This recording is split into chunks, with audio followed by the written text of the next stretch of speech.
It is time for another review, and this time we will be focusing on Rutschebanen, which translates to the roller coaster, not just roller coaster, but the roller coaster. This is a wooden scenic railway, and to be honest, I've been kinda struggling to find out who actually manufactured this roller coaster. I know it was designed by Valdemar Lebech, who also designed Rutschebanen at Tivoli Gardens, so for that reason we'll simply say that it was made by him. As I said, there is also a Rutschebanen at Tivoli Gardens by the same guy, however that is from 1914, and we'll be talking about the one at Bakken, which is the oldest amusement park in the world. What's kinda odd is that this one is actually 18 years younger than the other one since it is from 1932. However, it seems to be more poorly designed, despite the fact that it's newer. Unlike Rutschebanen at Tivoli Gardens, this one has a very crooked lift hill. A lot of the wood looks a little messy, and it doesn't seem to know how to level out its turnarounds. It actually has a clone in Finland which doesn't suffer from these problems. However, that is also a much newer build, that's from 1951. Rutschebanen is the centerpiece of Bakken. It is their pride and joy, and it stands right in the middle of the park and is a huge part of the park's overall atmosphere. It features 20-seat trains. Those trains were actually new from 2010. To have trains similar to the ones at Tivoli Gardens, including a brakeman. However, the new trains have upstock wheels, and they also installed trim brakes after the train's introduction so that a brakeman isn't needed. I never got to ride it before it got new trains, unfortunately, but I bet it would have been pretty neat. The clone in Finland still does have its brakeman, however. In my review, I will judge Rutschebanen in 7 different categories where I will give a score from 1 to 10. I will then add all the scores to a final average score. First though, we will look at the statistics of this vintage ride. Rutschebanen is 72.2 feet tall, 2,795.3 feet long, and goes 34.2 miles an hour. So the stats aren't super impressive in any way. It still is the second tallest ride in the park, however, being just a bit shorter than the park's drop tower. I will say that even though it isn't that tall, it actually manages to give a beautiful towering appearance in the park, which is something I will give this ride credit for. That also brings us into the first category, which is appearance. As I said, this is a centerpiece of the park and it stands beautifully as the park's image. You can see it from anywhere in the park, and I always find it great to look at. Its look really gives a nice vintage feel, which is the entire park's theme in a way. The coaster won't get any points for being pretty in terms of color and stuff like that, but it will instead earn points for its presentation in the park. We'll actually give it a score of 7 out of 10. The next category is one of the big ones. This is the G-force category, where we will simply look at the forces that are put onto the riders. Let's start from the first drop, which is unfortunately one of the most disappointing drops I have ever experienced. It's a very gradual drop, and if I had to guess, I would say that it isn't steeper than like 50 degrees. Even in the back, you get no airtime or weightless feeling in general, and the drop is all about going fast, which you don't even really do. The next element is a turnaround where you hit some trims. However, if you sit in the front, you will experience a little bit of laterals going into the turn. This also applies to some of the other turnarounds that we get to in the future, but it's hardly anything to write home about at all. The next element, however, is one of the best on the ride. This is one of 2 double downs on the ride, and you actually do get airtime here. It is, however, very short lasted. Like, it's probably one of the quickest pops of airtime I've ever tried, and it's the exact opposite of consistent. You then hit an airtime hill with, you guessed it, no airtime. Not even in the back. The same goes for the hill into the following turnaround, and after the turnaround you hit another double down, which I personally think is a little better. The airtime is a little more noticeable and it is less rough, but we'll get into that a little later on.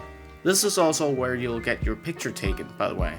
Then you hit a normal airtime hill, but unlike the first one, you will actually hit some decent floater airtime here if you sit in the front. In the back, not really. Then there is another turnaround, and you then head into the most controversial part of the ride, which we will also talk about later. But in this tunnel you will experience a drop and an airtime hill, none of which really give any airtime anywhere. Then you hit the final turnaround, which is also partially the final brake run. So to sum up, you don't really get a lot of forces at all. I would say there are 2 pretty good airtime moments, which are the second double down and the airtime hill right after, but that also does depend on your seat. One is best in the back, the other in the front. And then there is the first double down, where the airtime pop is just too short. You experience more forces because you fly into your restraints there after you hit the bottom of the double down. That's also where you experience some positive forces, but that's really all that's worth mentioning about the positive forces. Laterals aren't really anything memorable on this coaster either, which is unfortunate for an old Woody like this. So in conclusion, I will give Rutschebanen a score of 2 in the forces category. It really is lacking a lot in this category. Next up is smoothness, which, as I earlier hinted, isn't a great category either. This ride is very rough. Like, not on a constantly painful level, but it keeps throwing you from side to side while also shaking on straight portions. Again, not super painful, but annoying as hell. The only painful parts of it are getting a few hard jolts in the back row every now and then that kind of feel like a shock of some sort being sent through your body. It's really weird roughness. Also, there's the restraints, which are terrible. These restraints glide down on their own throughout the ride, and there's no way stopping it. It makes the roughness worse, and the roughness helps the restraints go down. A lot of the pain from the roughness also comes from your contact with the restraints. It's just a very shaky ride, and if you've just eaten, don't ride it, because your stomach will become a blender. Basically, I wouldn't call this SLC rough. It doesn't bash you from side to side that hard, but I just wouldn't call this smooth in 1,000 years. This is definitely one of the roughest coasters I've ridden. It's not so rough so you can't enjoy it. In fact, I usually ride it at least 3 times when I'm at the park.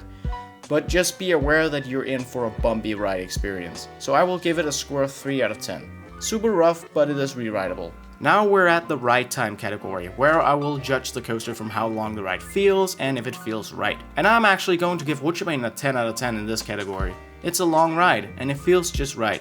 It's partially long because it goes slow a lot, but still, it lasts a while, and it does feel long. I also want to mention the lift hill real quick. I kinda count it as part of the ride experience because the lift hill is super fast. Like, it goes crazy fast. It is a cable lift hill, and it's pretty obvious.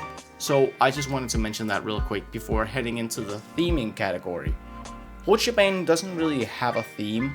A few places throughout the ride you will see road signs, so I guess it's themed to everyday driving. But those signs are basically it. There aren't a whole lot of them either. I also want to talk about this though. The naked woman hanging in front of the tunnel. This is one of the most Danish things I have ever seen on a roller coaster. Part of Denmark's culture is actually our sense of sexual humor. It's everywhere in Denmark, and this just goes to show it because the tunnel you go into is supposed to reference a lady tunnel. So I guess you can also say this coaster is themed to Danish humor, I guess? But in the end, I will give Rutschebanen a theming score of 1 out of 10, only earning that 1 point for the woman and the road signs. Now we're in the originality category. How original was this coaster when it was built? Well, in the period it was built in, wooden coasters with figure 8 layout were a common thing. Scenic railways, on the other hand, not as much. So that it will earn points for. It also has its double downs, which are very different from the traditional double downs. They don't have as much shape to them.